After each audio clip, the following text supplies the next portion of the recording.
Hello everyone and welcome to Lush and Salty Aquariums. My name is Stefan and it's super late while I'm making this video because I'm super excited.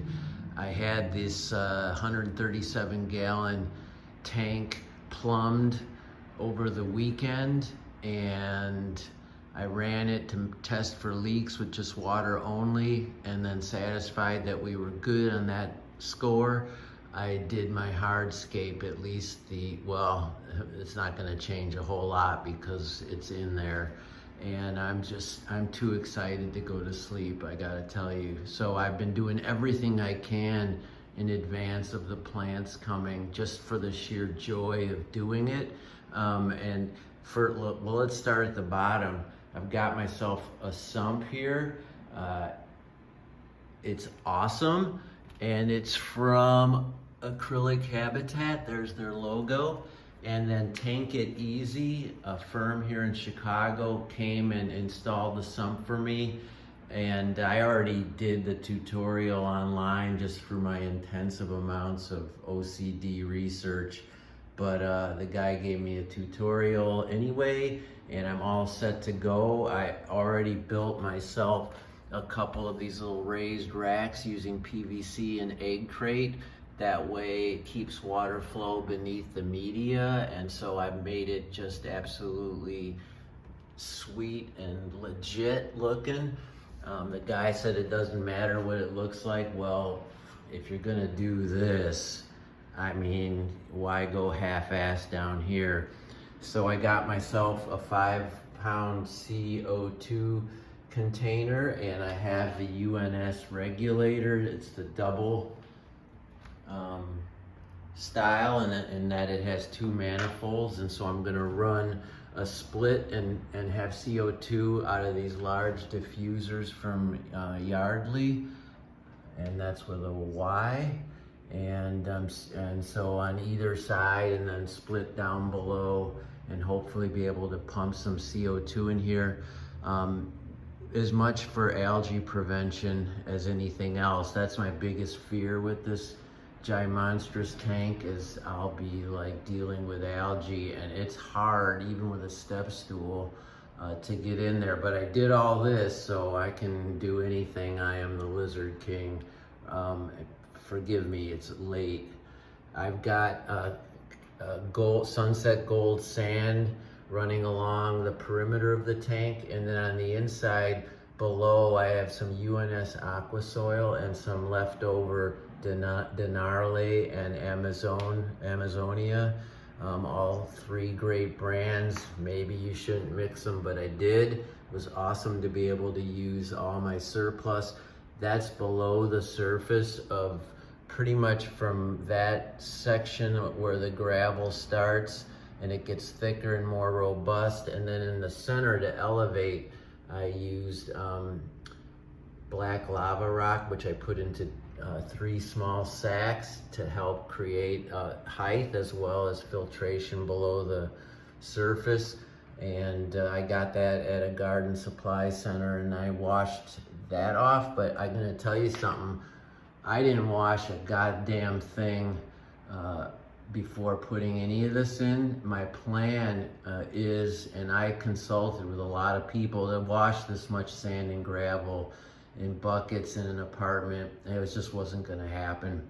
So I put it in as is, and I know there's a lot of dust, and I know when I add water that'll be an issue. So my plan is to run the sump just with filter floss and carbon for a couple days, get rid of any of that excess crap, however it might manifest itself, and then remove that dirty stuff and put in the legit media, which, as I twist here, I've got my 3 kinds of foam, and by kinds I mean coarseness levels: fine, medium, and coarse.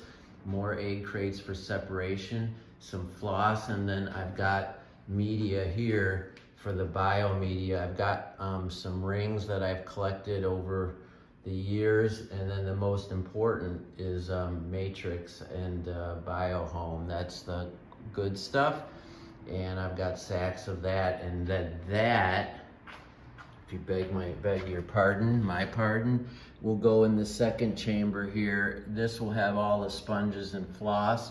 Then over here, I've got the heater as well as a reactor that I'm going to pump either Purigen or activated carbon through that reactor to add some chemical filtration on the back end. I won't be using that to clean the tank at first, but then once we're up and running, yes.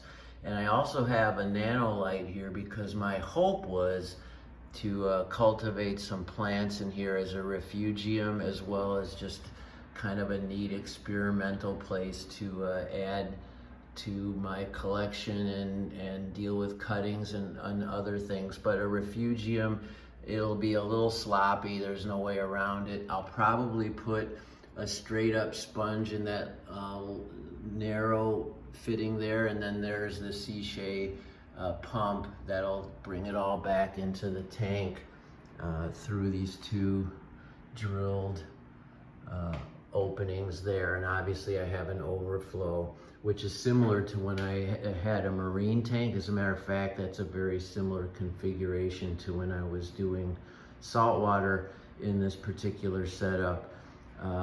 But now I'm doing, oh, lest I forget, I'm running 2 Kessel tunas here. I didn't go with the long strip lights. I hope I don't regret that. I know Kessels, you're not getting anything spectacular here, but they add a shimmer to the water that you just can't get with any other kind of light.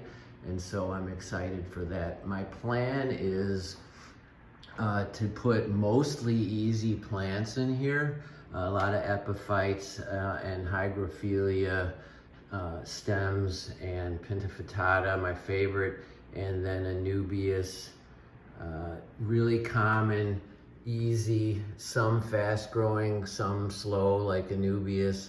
And then for stocking, I'm still gung-ho on angelfish, and I'm sourcing a group from Artistic Angels probably, but I might go with another vendor that has some exciting stuff on their website. And then I'm gonna get a group of Coreodoras. I'm looking at the Adelphi strain. It's such a beautiful fish. I'm talking about 24 of them. And you know, those can be 15 to 30 bucks each. So I'm trying to get a deal from somebody somehow and get a big group of those, autosinkless, and then rounding out the cleanup crew, provided I put a net of some sort of diaphragm along that overflow, the prerequisite amount of shrimps, etc., etc., etc. But man, I'm so excited. It's like Christmas morning for me, you know, in September, and I'm hoping to flood this tank in a couple of days. I might even do that tomorrow and make the cleaning happen and see how that goes. It's no small feat for me to fill up 137 gallons, but obviously I've got my Python and I can make it happen, and I'm hoping beyond hope that it all goes as well as it did when we tested it with just water only. Oh my gosh, so there it is. I wanted to give you guys a quick preview, plus I just wanted to look at this tank, and I thought, let me get my iPhone and let's make a video. If you have any questions or ideas or comments or concerns, I mean, let me know. I will answer thoughtfully and promptly. I swear, I don't have a shit ton of subscribers, so it's my pleasure and privilege to try to treat each and every one of you like you're my new best friends.